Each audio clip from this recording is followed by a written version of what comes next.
Et avec nous pour parler des événements du Sri Lanka, Gérard Chalian. Gérard Chalian, bonjour. Vous êtes spécialiste des conflits et des guerres irrégulières, c'est-à-dire des guérillas ou du terrorisme. Vous avez été plusieurs fois au Sri Lanka, au cœur du conflit. Cette guerre avec la guérilla tamoule a duré presque 37 ans. On peut vous rappeler peut-être les causes de ce conflit, les origines. Oui. Pendant la période coloniale, les Anglais s'appuyaient sur les Tamouls, qui étaient une minorité.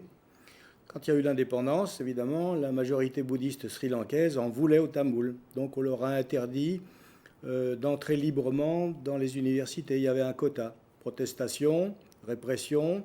Rien n'a été offert à cette époque-là aux Tamouls. Et puis des mouvements de protestation sont faits jour et le mouvement de M. Prabhakaran s'est imposé.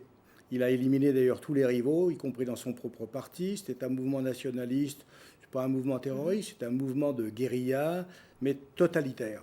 Et alors justement, elle avait une puissance terrible, cette guérilla. Qu'est-ce qui a fait qu'elle a perdu de ses moyens, finalement, ces dernières années ? Eh bien, d'une part, elle se heurtait à un gouvernement qui avait décidé d'en finir, qui a doublé le nombre des troupes, qui a obtenu non pas l'aide de l'Inde, mais l'aide du Pakistan et de la Chine, et qui a véritablement décidé d'éradiquer cette insurrection.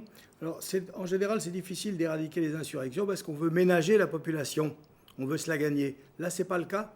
Ils n'avaient pas du tout l'intention de se gagner la population. On a frappé les Tamouls d'une façon générale, on a écrasé le mouvement et en même temps, on vient d'écraser en quelque sorte les aspirations des Tamouls à l'autodétermination et je dirais au moins à des droits culturels larges et à une autonomie. Alors vous dites que l'Inde n'a pas aidé Colombo, mais quand même, ils ont envoyé des troupes dans les années 80. Autrefois. Et d'ailleurs, Rajiv Gandhi, qui était Premier ministre, a été assassiné par des activistes tamouls. Vous avez raison. En 91. Il y a eu effectivement au début une aide de l'Inde. Ensuite, il y a eu l'Inde qui s'est interposée pour essayer de régler le problème. Et puis les Indiens se sont retirés. Et en définitive, M. Prabhakaran a envoyé un commando avec une personne qui s'est fait sauter en même temps que le chef de l'État indien. Depuis, l'Inde ne s'en est pas occupée, elle a été observatrice, elle a été sollicitée pour aider le Sri Lankais, et c'est les Pakistanais et les Chinois qui ont fourni les armes. D'accord, mais alors, est-ce que vous pensez que cette lutte va reprendre d'une manière ou d'une autre, qu'elle est vraiment à terre, cette guérilla, ou est-ce qu'elle va ressurgir via la diaspora, par exemple ? Elle est à terre, c'est-à-dire que la liquidation de son chef charismatique, c'est quelque chose de très important. Ceci dit, ça ne résout pas le problème politique.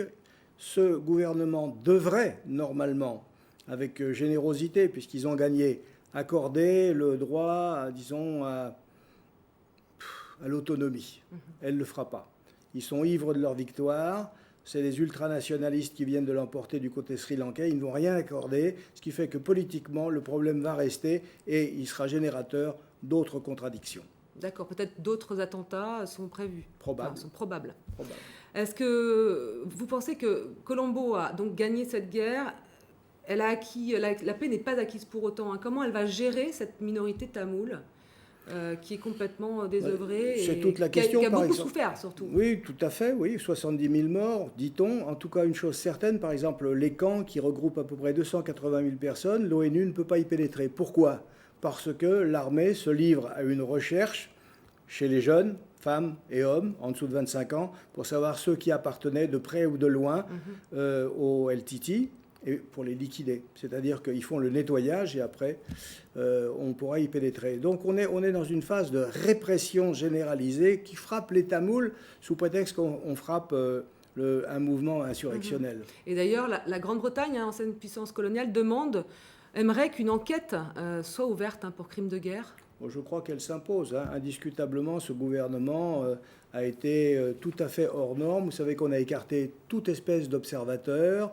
Les Norvégiens ont été renvoyés, ils étaient intermédiaires. Les journalistes ont été interdits, y compris les journalistes sri-lankais. Certains d'entre eux ont été assassinés parce qu'ils avaient protesté.